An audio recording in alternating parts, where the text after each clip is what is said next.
I would just like to ask the question regarding the topic of giving, which you emphasize so much that there are pastors who are emphasizing the giving of 10%. And they would even emphasize that it is a sin.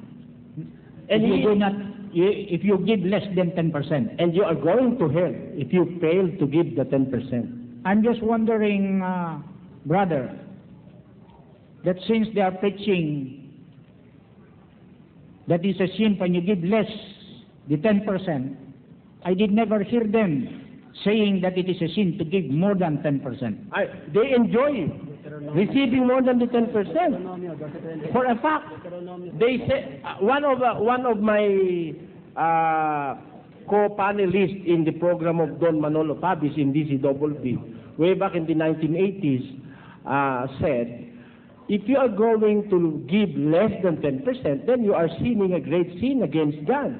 But I asked him, how if I give more than 10%? So much better, sabi niya. It's much better. Because God is well pleased, sabi niya. And then I answered, the God that is being pleased if you are giving more than 10% is the stomach of the pastors. Because it is their God, their stomach, their bellies. According to Philippians chapter 3 verse 19, it reads, please, 3:19 of Philippians. Basa. 3:19. Ilocano nga, Ilocano. Sige nga. Ati panungpalan da isu iti panakapukaw. Ati Diyos da isu titiyan da. Ket ti dayag da adda iti bainda. Isu da panunutin dalaing kinaindagaan. Ayon. Ang iniisip nila earthly things. Ingkare lang ang kanilang Diyos, ang kanilang tiyan. Tiyan din ba sa Ilocano?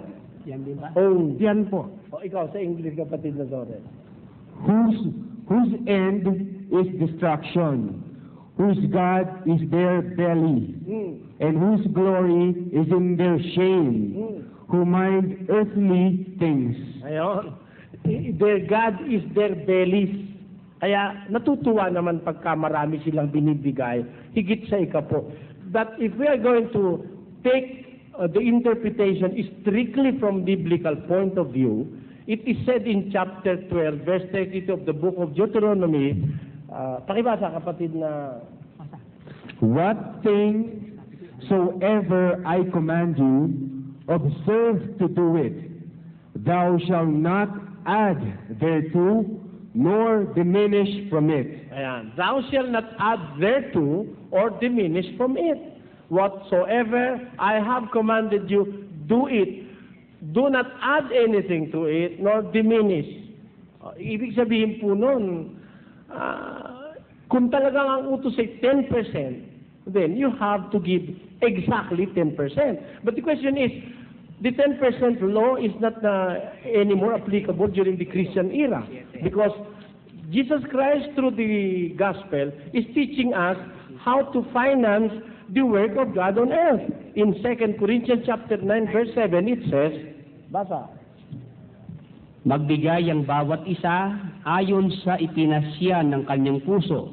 Huwag mabigat sa loob o dahil sa kailangan, sapagkat iniibig ng Diyos ang nagbibigay na masaya. Ayun. Maliwanag po yun eh. Sinabi ng Diyos, doon sa mga first century Christians, sabi niya po ron, every man according as he purposeth in his heart, so let him give, not grudgingly or of necessity, for God loveth a cheerful giver.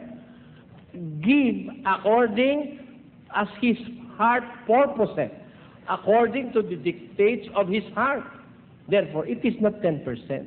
It may be 10, it may be more, it may be less. And you sin not, because it is according as your heart purposeth, according to the dictates of your heart. That is the law of the New Testament. Yun po ang sinasabi.